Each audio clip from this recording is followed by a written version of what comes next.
Mali kɔnɔna na wolosɛbɛn kɔni ye denmisɛnnin ka hakɛ fɔlɔ ye nka an bɛ don min na i n'a fɔ sisan koro n'a mara bɛɛ lajɛlen na denmisɛnnin 16 bɔɲɔgɔnko de bɛ yen wolosɛbɛn tɛ minnu na an wulila ka se a dɔw ma Kaja Goro o y'a misali dɔ ye.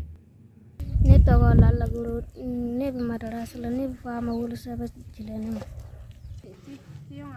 Dɔw fana ka fɔla lakanabaliya de kɛra sababu ye ni ka olu ka sɛbɛnw bɛɛ lajɛlen tunu bawo olu bolila k'u ka sɛbɛnw to yen u ma kunnafoni sɔrɔ a la. Mariam Ongoiba ale b'a ta ɲɛfɔ an ye. Ala wolosɛbɛn a kuma an bolo mɛ kɛlɛ sababuya kama a tora yen an ka minɛnw ni wolosɛbɛn bɛɛ tora yen nɔ an ma se ka na n'a ye.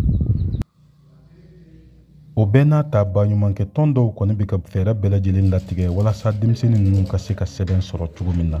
Yunusa Dama ale ye jamana ka lasigiden ye denmisɛnninw ka hakɛ ko kan.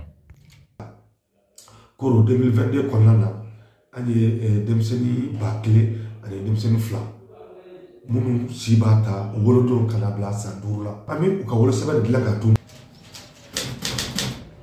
Nin bɛɛ lajɛlen kɔni nana gɛlɛya don wolosɛbɛn sɔrɔli la a dilanyɔrɔ la. Aminata Bamajo ale bɛ baara kɛ mairie la wolosɛbɛn kow kunna. Gɛlɛya min b'an kan renaissance ko la denmisɛnninw masaw de bɛ na a renaissance t'u bolo dɔw ye déplacé ye dɔw yɛrɛ délai de bɛ tɛmɛ u kan déclaration ko la.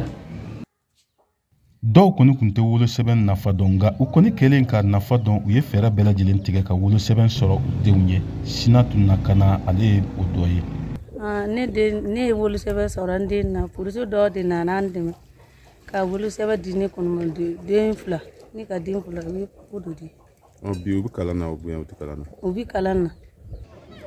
Wolosɛbɛn o kɔni ye denmisɛnninw ka hakɛ fɔlɔ ye a ntanya bɛ se ka na ni kɛrɛfɛdɛn ye san nataw la denmisɛnnin fɛ. Tijani Wederawogo Fewa Bambara tɔgɔ la ka bɔ Koro.